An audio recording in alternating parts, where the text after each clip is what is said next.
Hi നമസ്കാരം. എല്ലാവർക്കും ഓണാട്ടുകാര media വ്ളോഗ്സിൻ്റെ പുതിയൊരു എപ്പിസോഡിലേക്ക് സ്വാഗതം. നമ്മുടെ കഴിഞ്ഞ എപ്പിസോഡുകളിലൊക്കെ നമ്മൾ കണ്ടത് ലക്ഷദ്വീപിലെ വിശേഷങ്ങളാണ്. ഇന്നും നമ്മൾ ലക്ഷദ്വീപിലെ കാഴ്ചകളാണ് പങ്കുവെക്കുന്നത്. നമ്മൾ കവരത്തിയിലായിരുന്നു ഉണ്ടായിരുന്നത്. കവരത്തിയിൽ നിന്ന് നമ്മൾ നേരെ പോയത് കടമത്ത് ദ്വീപിലേക്കാണ്. ഇവിടെ ദ്വീപുകൾ തമ്മിൽ അങ്ങോട്ടും ഇങ്ങോട്ടും യാത്ര ചെയ്യാൻ വേണ്ടി ഇവർ ഉപയോഗിക്കുന്നത് സ്പീഡ് വെസലുകളാണ്. വളരെ സുഖകരമായ ഒരു യാത്രയായിരുന്നു. നമ്മൾ കടമത്ത് ദ്വീപിലെ പാരഡൈസിൻ്റെ ബീച്ചിലാണ് നമ്മൾ എത്തിയിട്ടുള്ളത്. ഇവിടെ നമുക്ക് മനോഹരമായ ഫോട്ടോകളൊക്കെ എടുക്കാൻ പറ്റുന്ന സംവിധാനങ്ങളൊക്കെ ഇവർ ഒരുക്കിയിട്ടുണ്ട്. ഇന്ന് നമ്മൾ കുറേ ആക്ടിവിറ്റീസൊക്കെ ചെയ്യുന്നുണ്ട് ഇവിടെ. അതിൽ പ്രധാനമായിട്ട് നമ്മൾ ചെയ്യുന്നത് കയാക്കിങ്ങും അതുപോലെ സ്നോർക്കലിങ്ങും ആണ്. നാളെ രാവിലെയാണ് നമുക്ക് കടമത്ത് ദ്വീപിൽ സ്കൂബ ഡൈവിംഗ് ഉള്ളത്. ഞങ്ങൾ വന്ന സമയം ഏതാണ്ട് 11:30 അടുത്തായിട്ടുണ്ട് രാവിലെ. നല്ല വെയിലുണ്ടെങ്കിലും നല്ല ചൂട് അനുഭവപ്പെടുന്നില്ലായിരുന്നു. വെള്ളത്തിന് വലിയ ചൂടൊന്നുമില്ല. വെള്ളം കണ്ട പാടെ പിള്ളേർ വെള്ളത്തിലേക്ക് ഇറങ്ങി കിടന്ന് നല്ല കളിയായിരുന്നു. അതുപോലെ നമുക്ക് പേടിക്കാനുള്ള സാഹചര്യമൊന്നും ഇവിടെ ഇല്ല. നമ്മുടെ നാട്ടിലെ കൂട്ടുള്ള ഒരു തിരമാലയോ അല്ലെങ്കിൽ അപകടം സംഭവിക്കുമോ എന്നുള്ള രീതിയിലുള്ള ഒരു കടലല്ല ഇവിടെ ഉള്ളത്. ഇവിടുത്തെ കടലിൻ്റെ പ്രത്യേകത തന്നെയാണ് ഏറ്റവും പ്രധാനപ്പെട്ടത്. മറ്റ് സ്ഥലങ്ങളിലൊക്കെ ഇതുപോലുള്ളൊരു കടലിനെ നമുക്ക് കാണാൻ കഴിയുമോ എന്നുള്ളത് തന്നെ സംശയകരമാണ്. അപൂർവമായ സ്ഥലങ്ങളിൽ മാലിദ്വീപ്സ് അല്ലെങ്കിൽ ആൻഡമാൻ, ലക്ഷദ്വീപ് ഇതുപോലുള്ള സ്ഥലങ്ങളിലാണ് നമുക്ക് ഇങ്ങനത്തെ കടൽ കാണാൻ കഴിയുന്നത്. നമ്മൾ കയാക്കിങ്ങിന് വേണ്ടിയിട്ട് തയ്യാറെടുക്കുകയാണ്. അപ്പം നമ്മുടെ കൂട്ടത്തിലുള്ള മുസ്തഫയും ഫാമിലിയാണ് ആദ്യം കയാക്കിങ്ങിന് വേണ്ടിയിട്ട് പോയത്.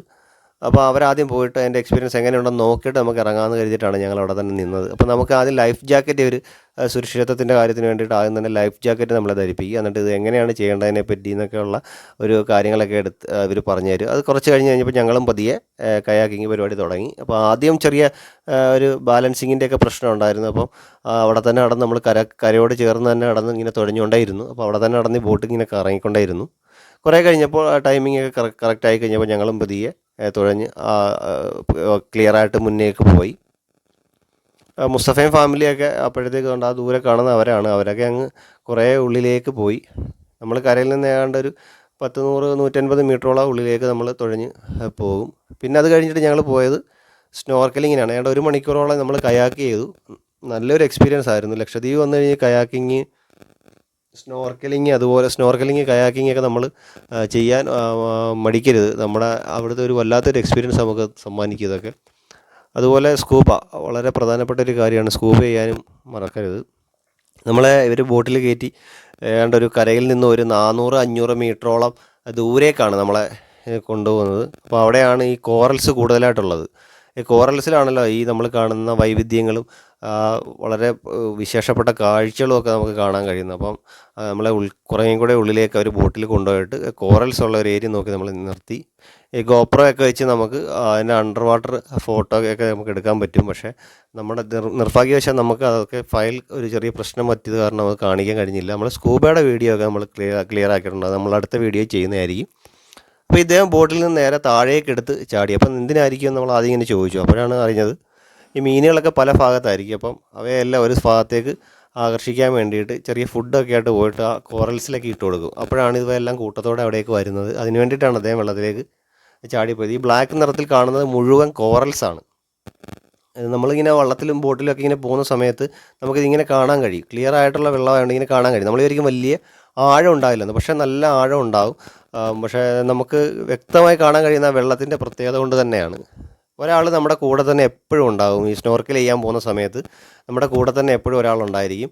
വേറെ ഒരാൾ നമ്മുടെ ഫോട്ടോയും മറ്റു കാര്യങ്ങളൊക്കെ എടുക്കാൻ വേണ്ടിയിട്ടും കൂടെ ഉണ്ടാകും. വലിയ പേടിക്കേണ്ട കാര്യമൊന്നുമില്ല. നമ്മൾ ലക്ഷദ്വീപിൽ പോയ പ്രായം ഒന്നും നോക്കാതെ മുതിർന്ന ആൾക്കാരൊന്നും കുട്ടികളൊന്നും ഇല്ലാതെ നമുക്ക് ചെയ്യാൻ കഴിയും. സ്ത്രീകൾക്കും എല്ലാം അനായാസം ചെയ്യാൻ കഴിയും. വീണ്ടും മുസ്തഫ തന്നെയാണ് ആദ്യം ഏതൊരു കാര്യം ചെയ്യുമ്പോഴും പുള്ളിക്കാരനാണ് ആദ്യം നമ്മുടെ കൂട്ടത്തിൽ നിന്ന് ഇത് ചെയ്യാൻ വേണ്ടി പോകുന്നത്. പോയിട്ട് വന്നുള്ള എക്സ്പീരിയൻസ് പറഞ്ഞു കഴിയുമ്പോൾ നമുക്കും ഒരു പ്രചോദനമാകും.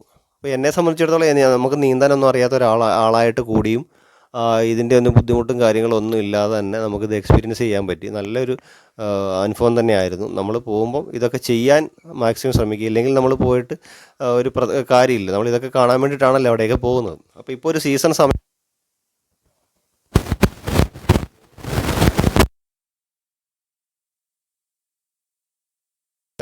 കാര്യങ്ങളെപ്പറ്റിയൊക്കെ പല വിധത്തിലുള്ള സംശയങ്ങളുണ്ടാകും. അപ്പോൾ അതൊക്കെ ദൂരീകരിക്കാൻ നിങ്ങൾക്ക് ഈ വീഡിയോ ഉപകാരപ്പെടുമെന്ന് കരുതുന്നു.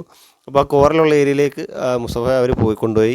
അവിടെ ഒരാളെപ്പോഴും നമ്മുടെ കൂടെ ഉണ്ടാകും. നമ്മൾ ലൈഫ് ജാക്കറ്റ് ധരിച്ചിരിക്കുന്നത് കൊണ്ട് നമ്മളിങ്ങനെ വെള്ളത്തിൻ്റെ മുകളിൽ ഇങ്ങനെ പൊങ്ങിക്കിടക്കും. നമുക്കിങ്ങനെ കാഴ്ചകൾ കാണാൻ പറ്റും. ഈ ഗ്ലാസും മൂക്കും കണ്ണും അടയുന്ന തരത്തിലുള്ള ഒരു ഗ്ലാസ്സിലൂടെയാണ് നമ്മൾ ഇതൊക്കെ കാണുന്നത്. പക്ഷേ നമുക്ക് വളരെ വലുതായിട്ട് തന്നെ കാണാൻ കഴിയും അടിയിലെ മീനുകളെ. അതുപോലെ പവിഴപ്പുറ്റുകളും വർണ്ണ വൈവിധ്യങ്ങളുള്ള മറ്റ് ജീവജാലങ്ങളെയൊക്കെ നമുക്ക് ഇതിൻ്റെ അടിയിൽ കാണാൻ കഴിയും.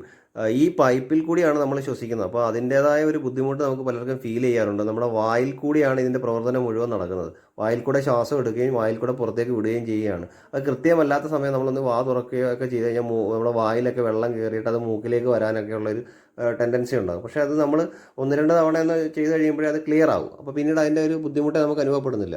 ഇതിൽ പ്രായഭേദം തന്നെ ആർക്കും ചെയ്യാവുന്ന ഒരു കാര്യമാണ്. വലിയ റിസ്ക് ഒന്നുമില്ല. അതുപോലെ വലിയ ശാന്തമായ കടലായതുകൊണ്ട് ഇവരുടെ ആ കൂടെ ഇവരൊക്കെ എപ്പോഴും ഉള്ളതുകൊണ്ട് നമുക്കൊരു ധൈര്യം തന്നെയാണ് ഇത് ചെയ്യാൻ വേണ്ടിയിട്ട്. അതുപോലെ കുട്ടികൾക്കും ചെയ്യാൻ കഴിയും. ഇത് അതുപോലെ സ്ത്രീകൾക്കും ഒക്കെ ചെയ്യാൻ കഴിയും. വലിയ ബുദ്ധിമുട്ടും കാര്യങ്ങളും ഒന്നും ഇതിനകത്ത് വരത്തില്ല. ഇതിൻ്റെ മറുവശത്ത് ഈ കരയുടെ അപ്പുറത്തെ വശത്ത് കടലിൻ്റെ അവസ്ഥ വേറെയാണ്. അവിടെ നല്ല തിരയുള്ള നമ്മുടെ നാട്ടിലേക്ക് കൂട്ടുള്ള കടലാണ് അവിടെ ഉള്ളത്. അവിടെ ഇത് ചെയ്യാൻ ബുദ്ധിമുട്ടാണ്. ഇത് ചെയ്തുകൊണ്ടിരുന്ന സമയത്ത് ചില തിര പോലെ നമുക്കിങ്ങനെ ഫീൽ ചെയ്യും. പക്ഷേ അത് നമ്മളെ യാതൊരു വിധത്തിൽ ഇതിൻ്റെ കാഴ്ചയ്ക്ക് ഒന്നും ഒരു ബുദ്ധിമുട്ടുണ്ടാക്കിയില്ല. സ്ത്രീകൾക്ക് അനായാസം ചെയ്യാൻ കഴിയും. അപ്പോൾ ആദ്യം ഇറങ്ങിയപ്പോൾ ചെറിയ ബുദ്ധിമുട്ടുണ്ടാകുമ്പോൾ നമ്മളെ വീണ്ടും അവർ ബോട്ടിലേക്ക് കയറ്റിയിട്ട് ഒന്ന് റിലാക്സ് ചെയ്യിപ്പിച്ചിട്ട് കാര്യങ്ങളൊക്കെ പറഞ്ഞു തന്നിട്ട് വീണ്ടും ഒന്നുകൂടെ വെള്ളത്തിലേക്ക് നമ്മൾ പതുക്കെ നമ്മളെ കൊണ്ടുപോകും. അന്നേരം ചെറിയ ബുദ്ധിമുട്ടുകളൊക്കെ അനുഭവപ്പെടുമ്പോൾ വീണ്ടും കൊണ്ടുവരും. അത് കഴിഞ്ഞിട്ട് കുറച്ച് സമയം റെസ്റ്റ് ചെയ്തിട്ട് വീണ്ടും നമ്മളെ അങ്ങനെ നമ്മളെ പതുക്കെ ഇതിന് വേണ്ടിയിട്ട് അവർ സജ്ജമാക്കുകയാണ് ചെയ്യുന്നത്. അങ്ങനെ നമുക്ക് എല്ലാവർക്കും ഇത് ഈസിയായിട്ട് ചെയ്യാൻ കഴിയും. വേലിയേറ്റത്തിൻ്റെ സമയവും അതുപോലെ കടലിൻ്റെ ആ വെള്ളത്തിൻ്റെ തെളിമയൊക്കെ നോക്കിയിട്ടാണ് നമ്മൾ ചെയ്ത സമയത്ത് ചെറിയൊരു വെള്ളത്തിന് തെളിച്ചക്കുറവുണ്ടെന്നാണ് ഇവർ പറഞ്ഞത്. പക്ഷേ നമുക്കതൊന്നും ഫീൽ ചെയ്തില്ല. ഇവർ സ്ഥിരമായിട്ട് ഇവിടെ താമസിക്കുന്ന ആൾക്കാരായതുകൊണ്ട് കടലിൻ്റെ വ്യത്യാസങ്ങളൊക്കെ ഇവർക്ക് അറിയാൻ കഴിയും. അപ്പോൾ ഇവർ പറഞ്ഞ് ഇച്ചിരി വെള്ളത്തിന് തെളിമ കുറവാണെന്നാണ്. പക്ഷേ നമ്മളെ സംബന്ധിച്ചിടത്തോളം നമുക്ക് ക്ലിയറായിട്ട് തന്നെ അടിയിലെ കാഴ്ചകളൊക്കെ കാണാൻ കഴിഞ്ഞു.